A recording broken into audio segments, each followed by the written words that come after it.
Hello everyone, c'est moi pour ma vidéo du dimanche. J'espère que vous allez bien et que vous avez passé une excellente semaine.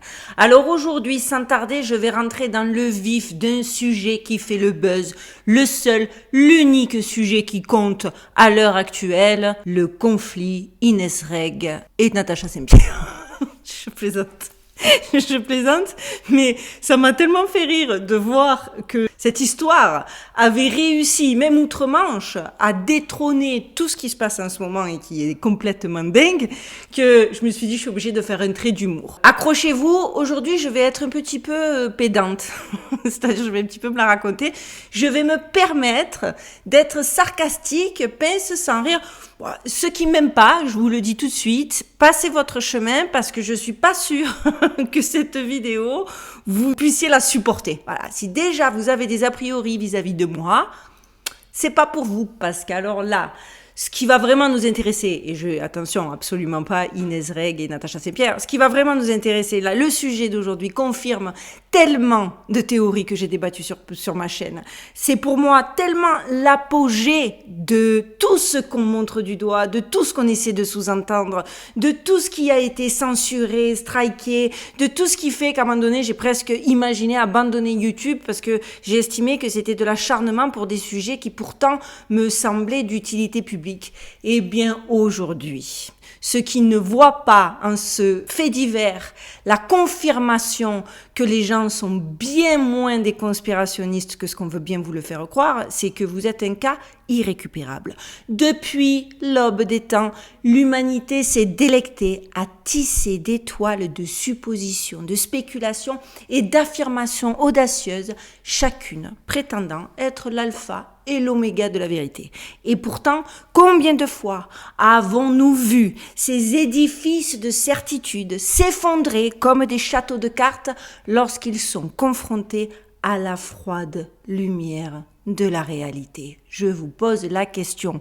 C'est une danse éternelle où la vérité prend l'escalier, gracieuse et implacable, montant chaque marche avec assurance tranquille, tandis que ceux qui se sont érigés en gardiens de la vérité absolue se retrouvent à tituber, désorientés sur le parvis de leur propre arrogance. Oui, la vérité aime jouer avec ses prétendants, les faisant tourner en rond dans un labyrinthe de leurs propres illusions pour mieux les confronter à leur ignorance. Aujourd'hui, alors que les rumeurs s'effondrent comme des châteaux de sable face à la marée montante de la réalité, ceux qui se sont enivrés du doux nectar de la certitude vont certainement ressentir un pincement d'humilité. En tout cas, je le souhaite. Car la vérité, mes chers amis, est une maîtresse capricieuse et ceux qui prétendent la posséder finissent souvent par être les jouets de leur propre vanité. Il y a déjà plus de 3 ans de cela, je démarrais mes vidéos sur les coulisses de l'univers enchanté de l'industrie musicale qui, depuis lors, n'a cessé de me procurer des frissons d'horreur. Manipulation, côté sombre, je me suis retrouvée plongée dans un abîme sans fond de révélations de plus en plus glaçantes et hallucinantes. C'est comme si je m'étais égarée dans un conte de fées, sauf que celui-ci était écrit par Stephen King. Et même si Stephen King est l'un de mes auteurs préférés, autant vous dire que bien des fois, je me suis dit, je vais arrêter, oublie ces sujets, c'est trop, parce que ça affecte même ta paix intérieure, pour être tout à fait honnête avec vous. À chaque pas que je faisais, je découvrais un nouvel aspect de cette industrie, une facette encore plus sinistre que la précédente. Et je dois avouer que je me suis laissée bercé par l'espoir naïf que tout cela n'était que pure fiction. Moi aussi, j'ai voulu nier. Moi aussi, j'ai voulu me dire que c'était du n'importe quoi. Mais hélas, la réalité a fini par me rattraper, par nous rattraper, me giflant de vérités brutales que je ne pouvais absolument plus ignorer. Je me suis rendu compte que faire l'autruche dans ce marécage de tromperie et de corruption n'était plus une option. Et même si ma vidéo de la semaine dernière, alors que c'est encore Elon Musk, que c'était par rapport à un post qui a été visible de tous, j'ai quand même été démonétisée. Encore une manière vicieuse et tendancieuse de nous obliger à lâcher l'affaire, à lâcher le morceau, à se dire bon ben tous les sujets qui comptent, je vais plus les faire parce que si je les fais, soit mes vidéos qui représentent du travail vont être strikées, carrément supprimées, soit je vais être démonétisée. Et démonétisée, compte tenu que comme quand on est comme moi, un indépendant, parce que je suis une indépendante dans ma profession, si le temps que je passe à YouTube, je le passe pas à faire autre chose, mais forcément, c'est un manque à gagner. Et un manque à gagner, YouTube, c'est un investissement. Je vous l'ai déjà expliqué. On paie les programmes d'édition, on paie tout un tas de choses autour de YouTube et qu'à un moment donné, s'il y a jamais rien en retour, on peut pas continuer. Enfin, moi, personnellement, je suis pas née avec une petite cuillère en or dans la bouche et si je travaille pas et s'il y a pas d'argent qui rentre, c'est shut down le rideau et voilà quoi. Donc, je vous le dis, aujourd'hui, j'ai commencé, j'ai fait une envolée lyrique pour mon introduction, mais ceux qui me suivent sur Instagram savent déjà de quoi je veux parler parce que j'ai posté beaucoup des informations au fur et à mesure qu'on les recevait. Donc, vous connaissez très certainement, vous avez déjà compris mon sujet. Ah, l'industrie musicale, un endroit où les rêves sont broyés aussi facilement que les cookies dans un milkshake. Qui aurait cru que derrière les paillettes et les strass se cacherait tant de ténèbres? Eh bien nous, apparemment, moi et mes aficionados de la première heure, mes abonnés qui n'ont rien lâché et ceux qui s'accrochent avec moi, à force de découvertes que des fois on aurait bien envie de se dire que c'est n'importe quoi et que c'est des complots et que ça n'existe pas, mais que force est de constater que quand on garde l'esprit ouvert et qu'on se fie aux faits, il y a des choses qu'on ne peut plus nier. Et je vous assure que cette histoire d'aujourd'hui, c'est pas encore une fois une histoire avec une fin heureuse, encore que je me réjouis parce que le temps des révélations oblige, les têtes sont en train de tomber. Et je vais vous parler aujourd'hui du P. Diddy Gate. Parce que ce lundi, on apprenait que des perquisitions musclées avaient lieu dans les maisons de P. Diddy à Los Angeles et à Miami. Et les responsables fédéraux ont agi sur des allégations spécifiques de traite d'êtres humains. Et que cette perquisition retentissante chez l'un des plus célèbres rappeurs et producteurs de musique de rap à Hollywood a donné lieu à des révélations qui font froid dans le dos. Et via ces révélations, même les plus récalcitrants d'entre vous ne pourront pas s'empêcher, à minima, de se poser de nouvelles questions. Accrochez-vous, ça va décoiffer, et c'est maintenant.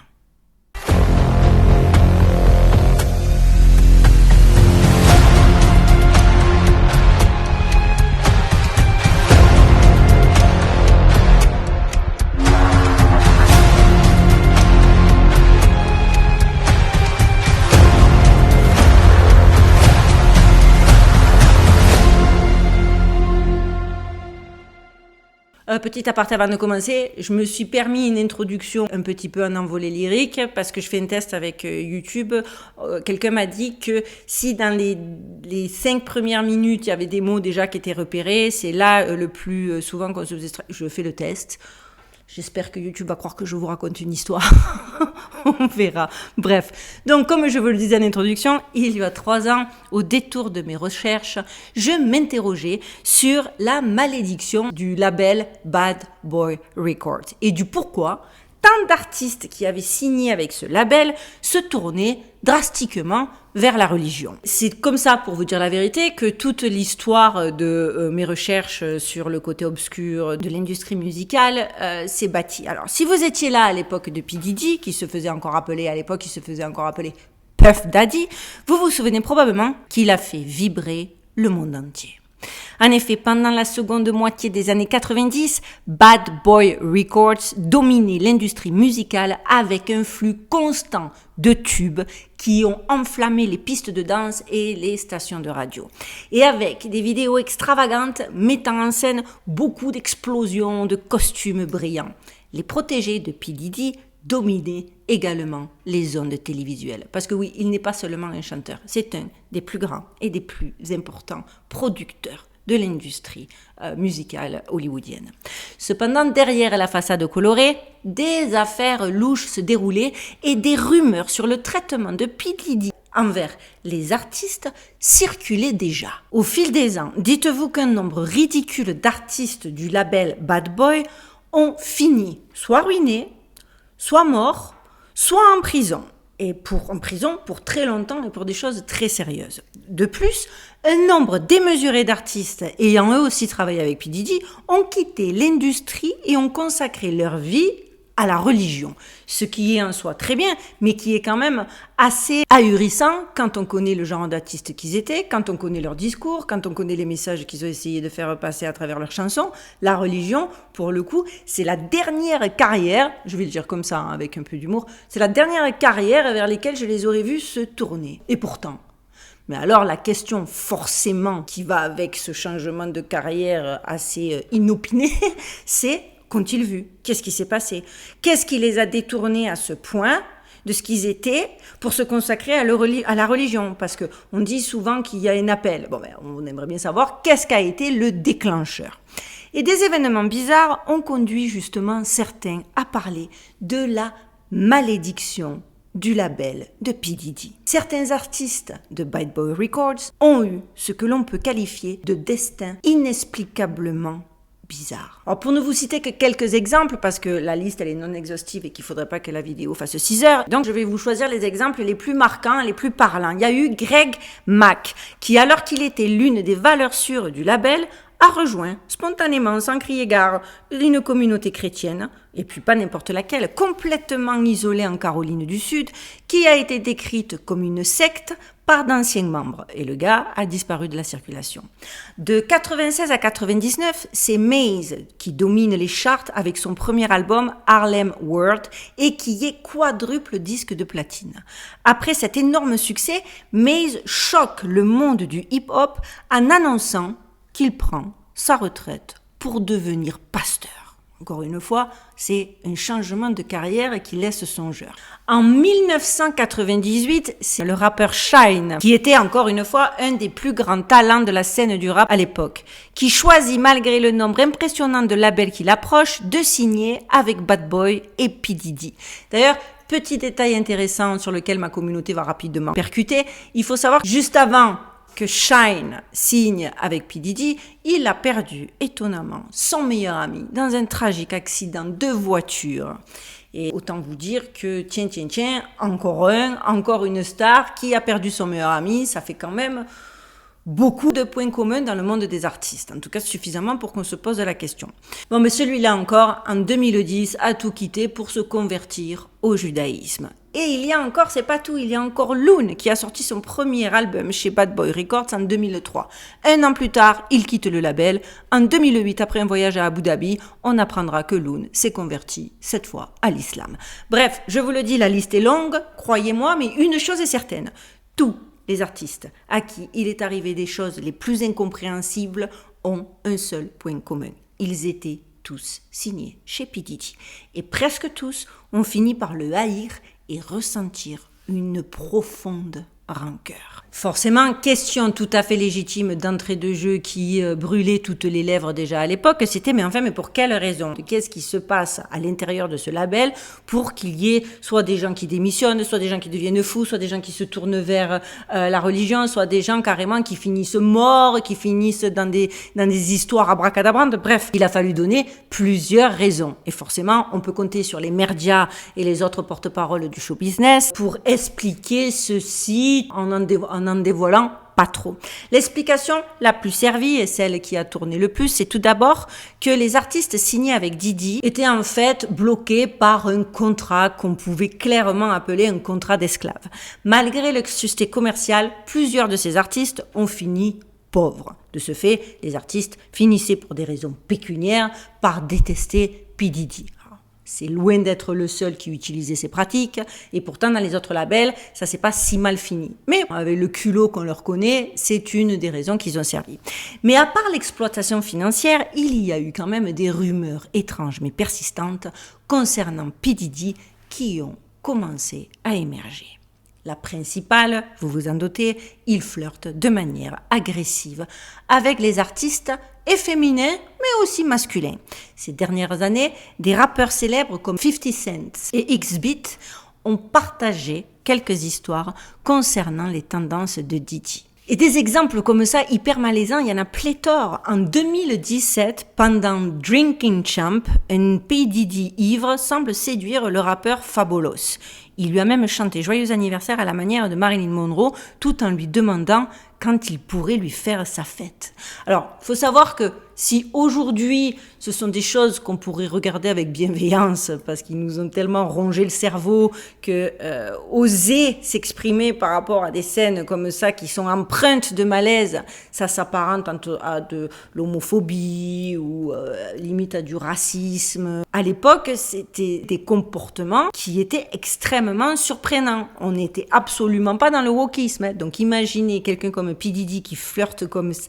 Pour les gens, en tout cas les observateurs et ceux qui n'étaient pas omnubilés, conditionnés, juste je suis fan et tout ce qui se passe autour je veux pas le voir, ils étaient déjà quand même, ça commençait à choquer. Le langage corporel de Fabulous est absolument révélateur. Un homme riche et puissant avec des connexions le séduit, mais il ne peut rien faire à ce sujet car cela pourrait potentiellement détruire sa carrière. Alors il se recroqueville et semble vaincu. Et c'est là que les histoires de P. Diddy ont commencé à s'enchaîner et à devenir de plus en plus troublantes. Forcément, plus il a acquéri de succès, de gloire et d'argent, plus les histoires sont tombées dans le sordide. Ce n'est pas tant le fait qu'il soit possiblement gay ou bi, je le rappelle, ça ne regarde que lui, c'est surtout la façon dont il l'utilise pour affirmer son pouvoir et sa domination sur les gens. Parce que vraiment, si on remonte la chronologie, les vidéos hyper cheloues, il y en a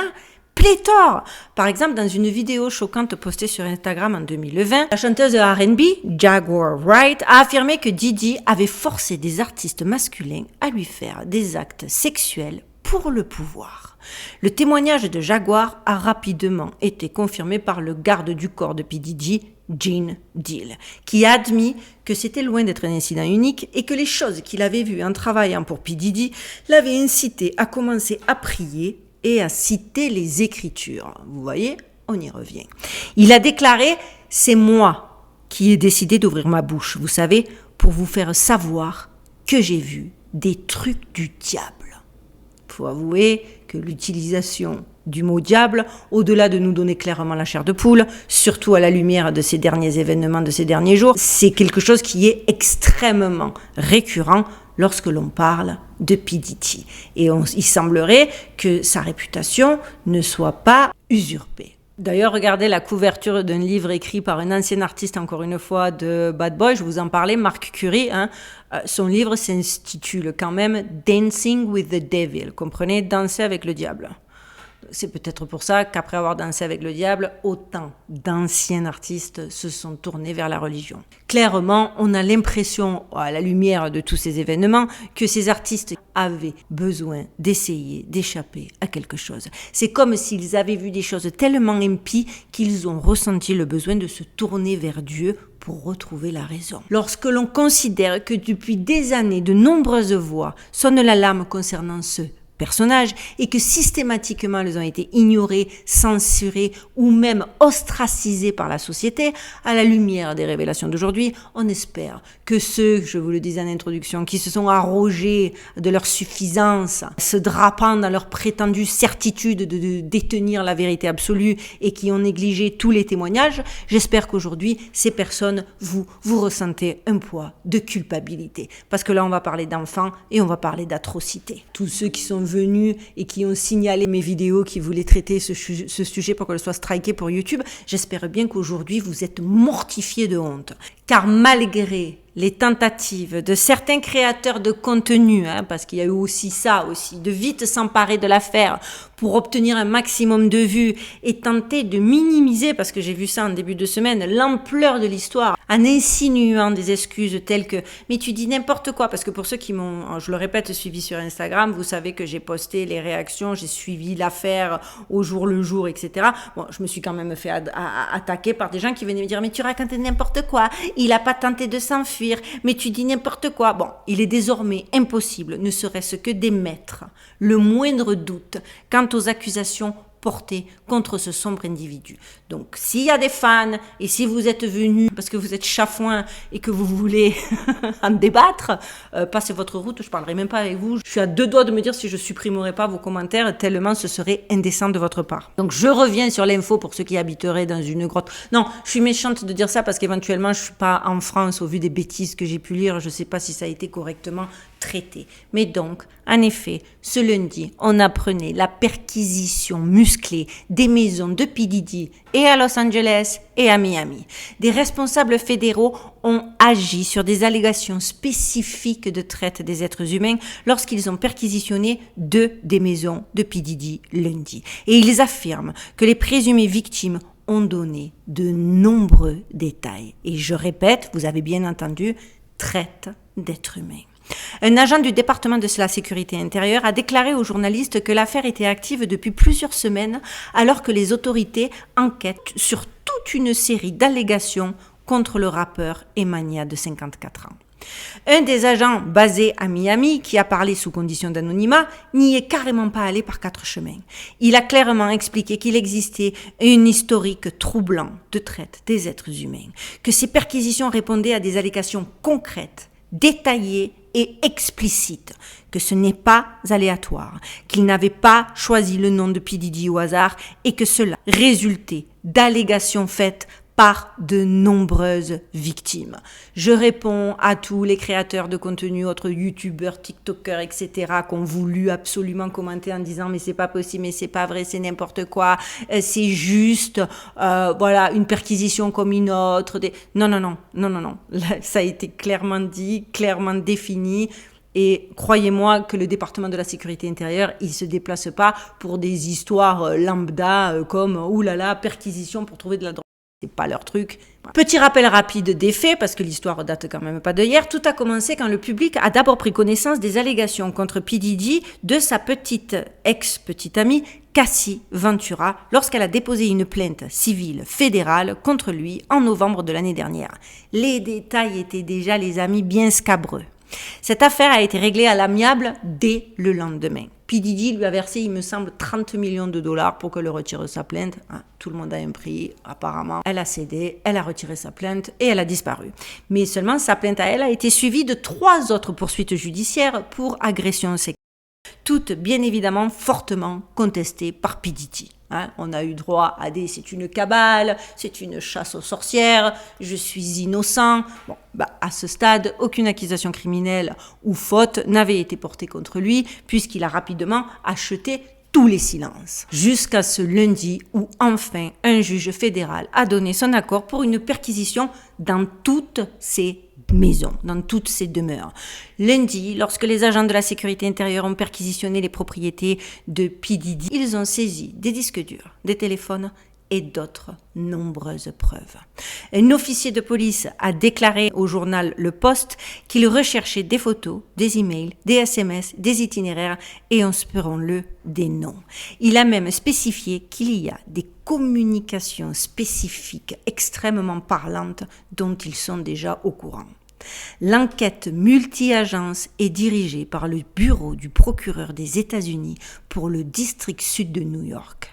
La perquisition de lundi a été menée par des enquêteurs, je le répète, de la sécurité intérieure, ce qui en dit très long. Dans une déclaration mardi, l'avocat de P. Diddy, Aaron Dyer, a dénoncé les raids du DHS comme un usage excessif de la force de niveau militaire alors que des mandats de perquisition étaient exécutés aux résidences de M. Combs. Combs, comprenez, c'est le vrai nom de P. Diddy. Et il a promis, l'avocat, que P. Diddy prouverait son innocence. En plus de la perquisition, les autorités ont interrogé des victimes présumées et de nombreux témoins, dont 3 femmes et un homme qui poursuivent P. Diddy en justice civile selon des sources. Il y a d'ailleurs le voisin de P. Diddy qui s'est exprimé et qui a affirmé que des bus d'enfants venaient certains soirs déposer des enfants et des préados devant la maison de P. Diddy. Et il a affirmé, il a réitéré, il a réaffirmé devant de nombreux journalistes. L'opérateur du DHS a déclaré que ceux qui ont été interrogés dans le cadre de l'enquête ont été très approfondis et que les détails sont accablants en plus d'être absolument sordides.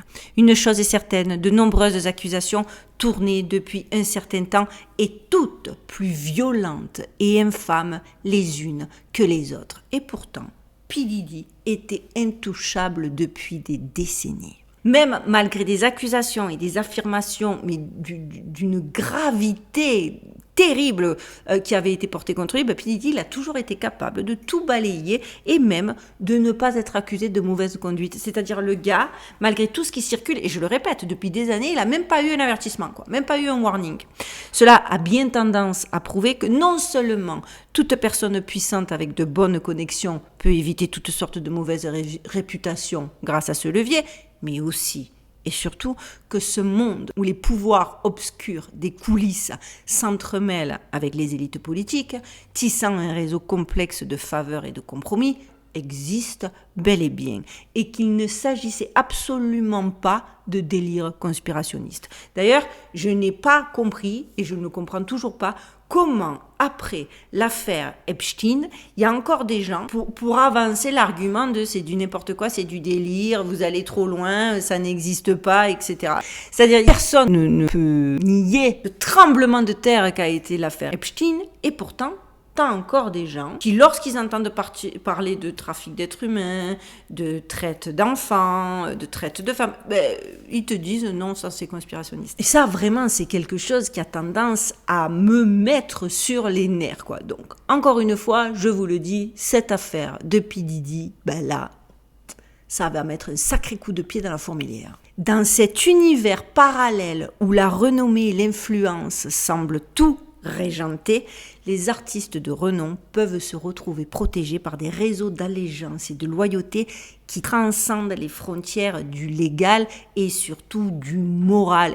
C'est dans cette toile complexe que des figures comme P. Diddy ont su naviguer avec une habileté déconcertante, profitant des relations politiques et sociales tissées serrées pour échapper à toute remise en question. Les murmures persistantes sur les pratiques sombres et les abus de pouvoir de l'industrie musicale semblent étouffés par le vacarme des succès commerciaux et des apparences impeccables. Jusqu'à aujourd'hui. Parce que pourtant, sur le vernis étincelant des Grammy Awards et des contrats lucratifs, se cache un royaume où les voix des victimes sont souvent étouffées par le poids écrasant de l'influence et de la puissance.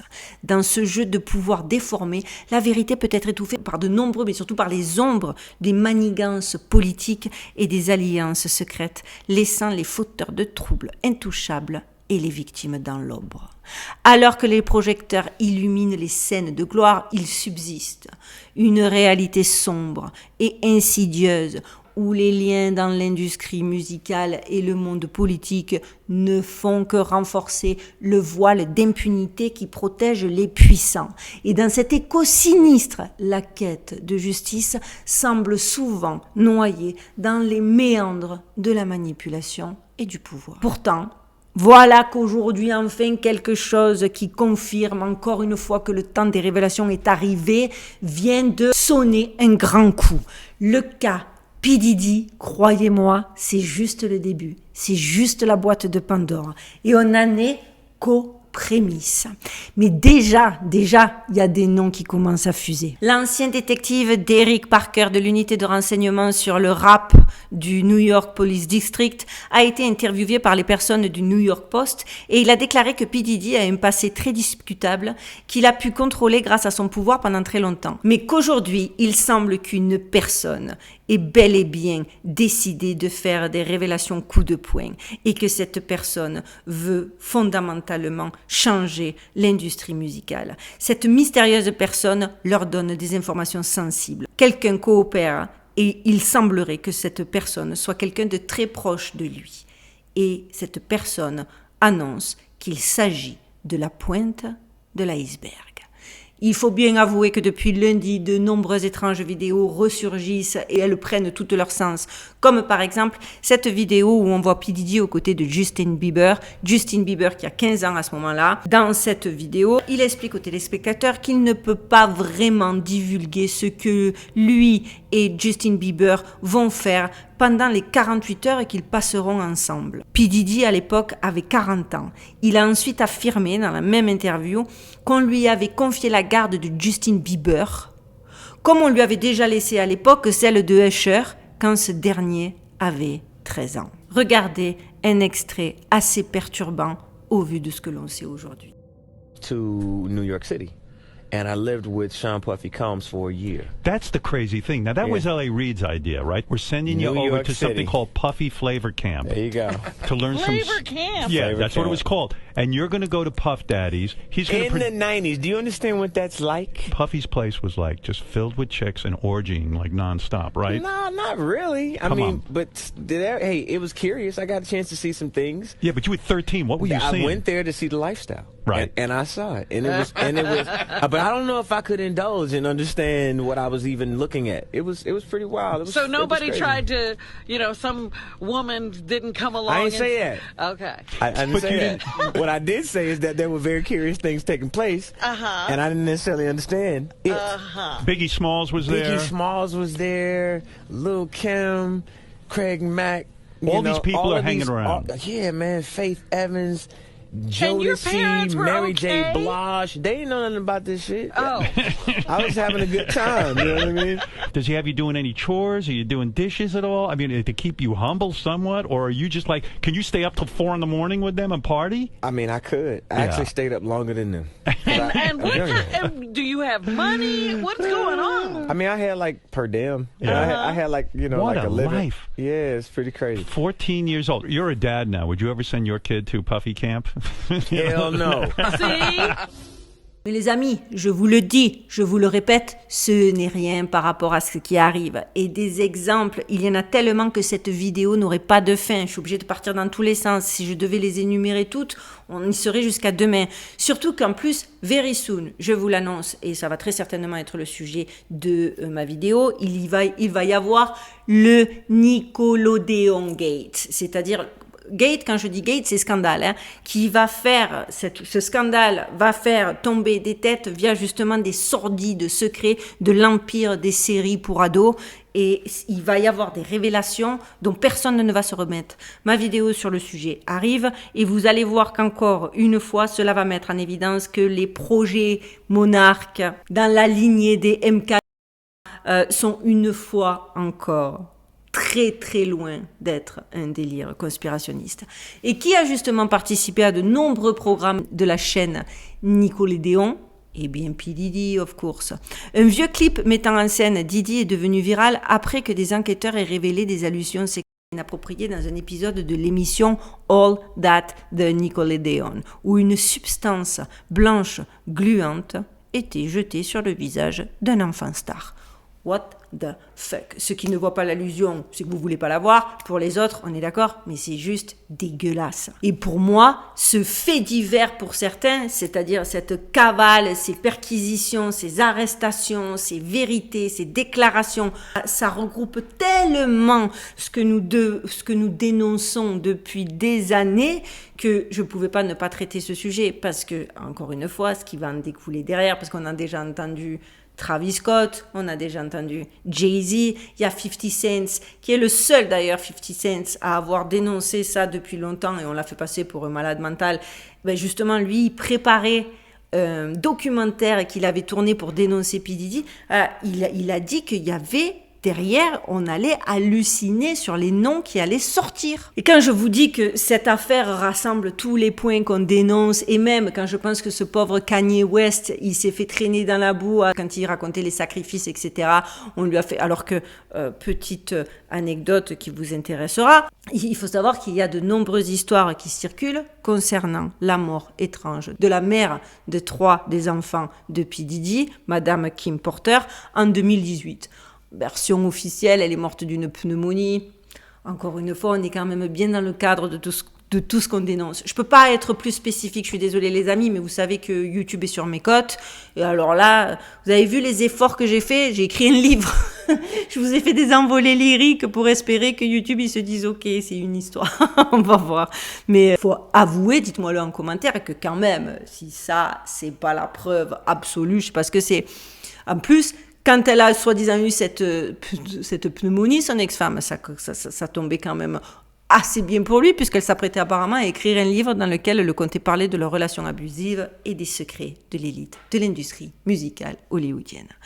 C'est un truc de malade. Le seul point positif de toute cette histoire, d'ailleurs, c'est que non seulement on est au temps des révélations et que toutes les têtes sont en train de tomber, mais surtout qu'en plus, toutes les personnes bien pensantes, les savants de salon qui se moquaient de ce que certains dénoncent depuis des années, ben, ils vont bien l'avoir dans l'os. Car non seulement tout cela prouve que les différents business que l'on dénonce depuis des années autour des enfants étaient loin d'être un délire paranoïaque, mais en plus, dites-vous que c'est loin d'être la seule révélation qui va leur faire tomber de leur trône. Parce que via l'affaire P. Diddy, devinez ce que l'on découvre encore. P. Diddy a acheté son immense propriété à Los Angeles dans le même secteur que le célébrissime manoir Playboy. Et devinez ce qu'un journaliste a mis en avant au sujet du manoir Playboy ? Des tunnels secrets y ont été construits en 1970, reliant les maisons de Jack Nicholson, Warren Beatty, Kirk Douglas et James Caan. Mais on va nous dire encore qu'il s'agit d'un délire de conspirationniste, les tunnels, hein? Que c'est les républicains, que c'est les racistes qui ont sorti des sujets sur les tunnels. Ça n'existe pas, les tunnels. En plus, pour enfoncer le clou, c'est quand même bizarre, c'est quand même marrant, je sais même pas comment le dire, que l'emblème de Playboy ce soit un petit lapin blanc. Hein? On dirait que le trou du lapin, là, le terrier du lapin, il est bel et bien de plus en plus profond et que vous n'êtes pas prêts. Quoi qu'il en soit, le P. Diddy Gate est en cours et je le répète, nous ne sommes qu'au début des révélations. Car il faut savoir que dans les maisons de P. Diddy, il y avait des caméras cachées dans chaque pièce, que maintenant la police dispose d'enregistrements et que sur ces enregistrements, il y aurait plusieurs célébrités, artistes, directeurs de labels musicaux, athlètes et autres membres de la famille royale, comme par exemple le prince Harry, pour ne citer que lui, se livrant clairement à des activités illégales pour ne pas dire quelque chose qui pourrait heurter les âmes sensibles.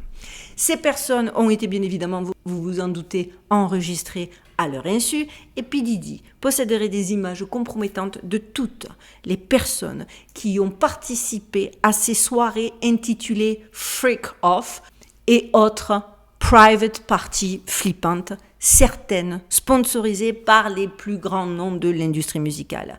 Dans ces soirées, les célébrités se mêlaient aux prostituées et aux mineurs lors de fêtes conçues pour produire, accrochez-vous, du matériel de chantage sexuel selon les dires des témoins.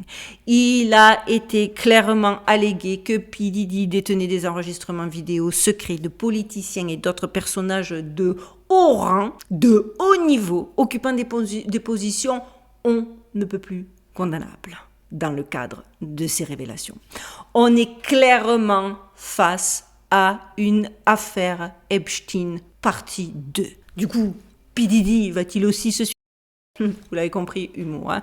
En tout cas, je le répète, les amis, cette affaire ne fait que commencer. Je reste dessus, vous pouvez compter sur moi. Rejoignez-moi bien sur Instagram parce que si je peux pas en faire d'autres vidéos, parce que je vais être striké, démonétisé, je vais bien voir ce qui va m'arriver, peut-être même muté pendant un certain temps. Donc rejoignez-moi vraiment sur Instagram. Au jour le jour, je posterai des nouvelles dès qu'il y en a. Vous savez que j'ai besoin de vous parce que, comme je vous le disais, même si j'ai essayé de le faire en mode fleuri avec des grandiloquences, et je le répète, des envolées littéraires, je suis pas sûre que cette vidéo, comme ma vidéo de la semaine dernière, ne va pas être strikée ou tout au moins démonétisée. Donc, vous savez que pour m'aider, pour s'opposer à la censure algorithmique, c'est de liker ma vidéo, de commenter, de partager. Ça coûte rien, c'est rapide. Et vraiment, les likes, je le répète, on dirait, c'est pas pour mon ego, hein, ça aide de ouf. Pour les petits nouveaux, abonnez-vous, on est bientôt aux 100 000 et j'espère que ce qu'on me raconte, ce que me disent les autres youtubeurs est vrai et qu'après 100 000, il y a quand même plus de liberté. J'ai du mal à y croire, mais on va bien voir. En attendant les amis, je vous souhaite de passer une excellente semaine. Prenez bien soin de vous, prenez bien soin de vos proches, gardez l'œil ouvert et surtout, stay safe.